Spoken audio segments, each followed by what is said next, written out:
ایک بار پھر اپنے یوٹیوب چینل ڈاکٹر ممتاز عطا ہومیو ولاگز میں آپ سب کو ویلکم کرتی ہوں۔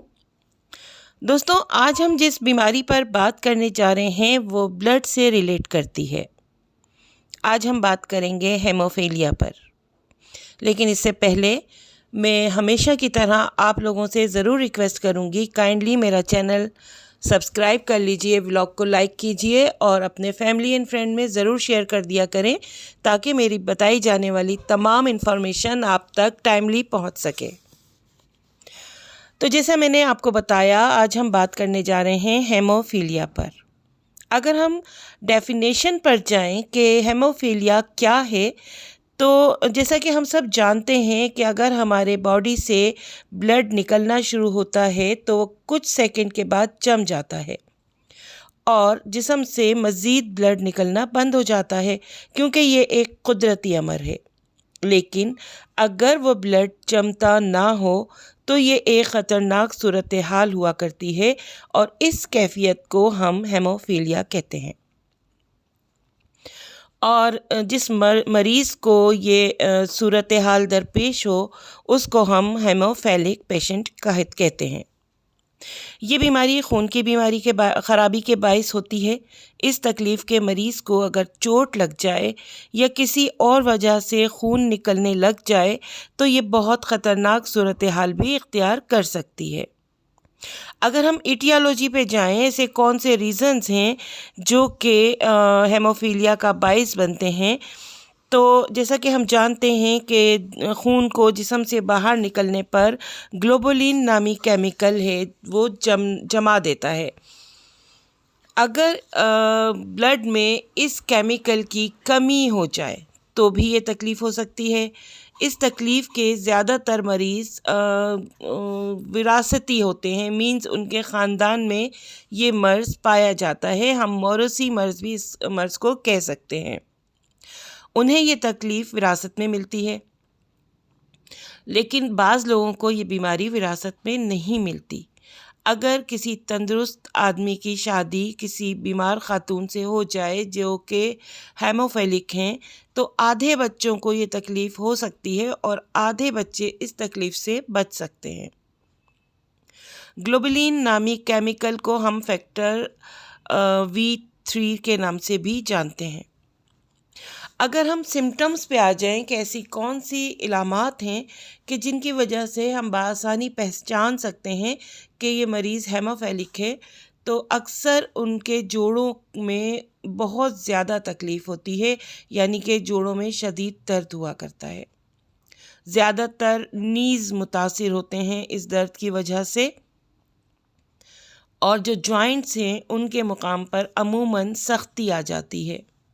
اور جیسے جیسے مریض کا مرض پرانا ہوتا جاتا ہے تو یہ جو جوائنٹس ہیں وہ اپنی شیپ بھی کھو دیتے ہیں اور وہ عجیب سے بدوضع سے ہو جاتے ہیں۔ اور اس کے علاوہ جسم کے دیگر حصوں پر بھی سوجن اور سختی ہمیں دیکھنے کو ملتی ہے اور یہ عموماً ہو جایا کرتی ہے۔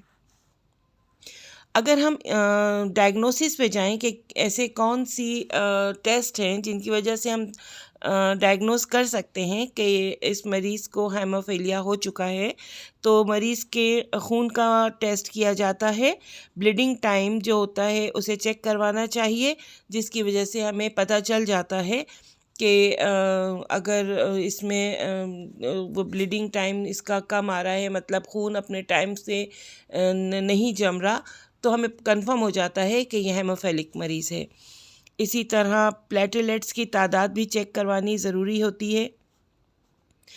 فیکٹر V8 چیک کروانے پہ یہ بہت کم نکلتا ہے، اس طرح سے تشخیص مکمل ہو جاتی ہے۔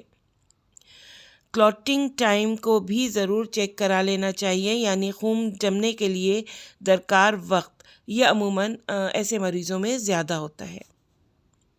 اب آ جاتے ہیں ہومیوپیتھک علاج کی طرف۔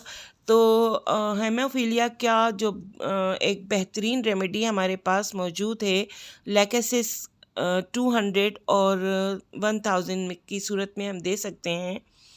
یہ خون کے بہنے جو مریض ہے، بہنے والوں کا مزاج رکھنے والے مریضوں کی دوا ہے، جسم کے کسی بھی حصے سے خون خارج ہو اور خاص طور پر معمولی سی خراش یا کٹ بھی زیادہ خون نکلنے کا باعث بنے تو لیکسس کو ہمیں یاد رکھنا چاہیے۔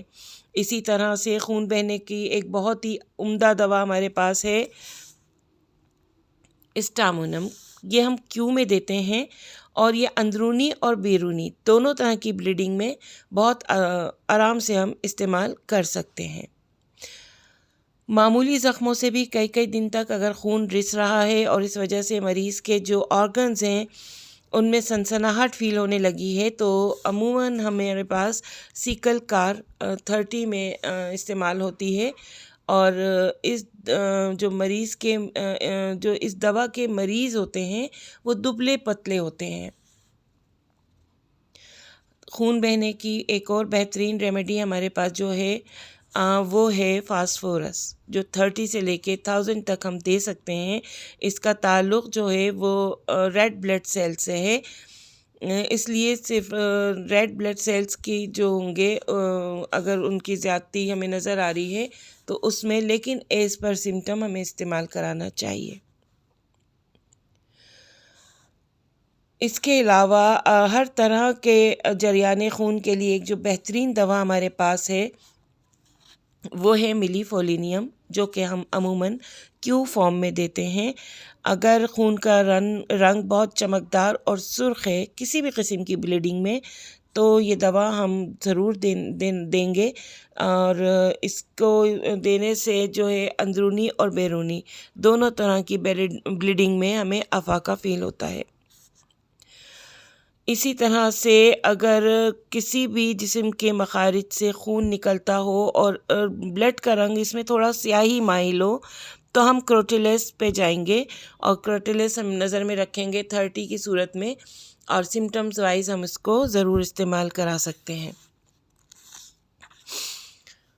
اس کے علاوہ جو اگر ہم دیکھیں کہ خون جمنے کی صلاحیت کم ہے کسی مریض میں تو ہم فیرم فاس کو ضرور ریڈ کریں گے، اور فیرم فاس 3x سے 6x میں ہم دے سکتے ہیں۔ یہ تو تھیں کچھ ایسی ہومیو ریمیڈیز جن کی وجہ سے مدد سے ہم ہیموفیلیا کے مریض کو کیور کر سکتے ہیں، لیکن یہاں میں یہ ضرور کہنا چاہوں گی کہ کسی بھی قسم کی ریمیڈی آپ پرسنلی طور پہ استعمال نہیں کریں۔ ہمیشہ سے ہی میں نے یہ کہا ہے کہ سیلف میڈیکیشن کو اوائڈ کریں اور اپنے مرض کو لے کے کسی اچھے ہومیوپیتھک ڈاکٹر سے رجوع کریں اور انہی کی بتائی گئی ریمیڈیز کو استعمال کریں، انشاءاللہ بہت زیادہ افاقہ ہوگا۔ یہ تھی میری آج کی ولاگ، امید ہے کہ آپ لوگوں کو انفارمیٹیو لگی ہوگی۔ ملتے ہیں اپنی نئی ولاگ میں انشاءاللہ بہت جلد، تب تک دعاؤں میں یاد رکھیے گا۔ اللہ حافظ۔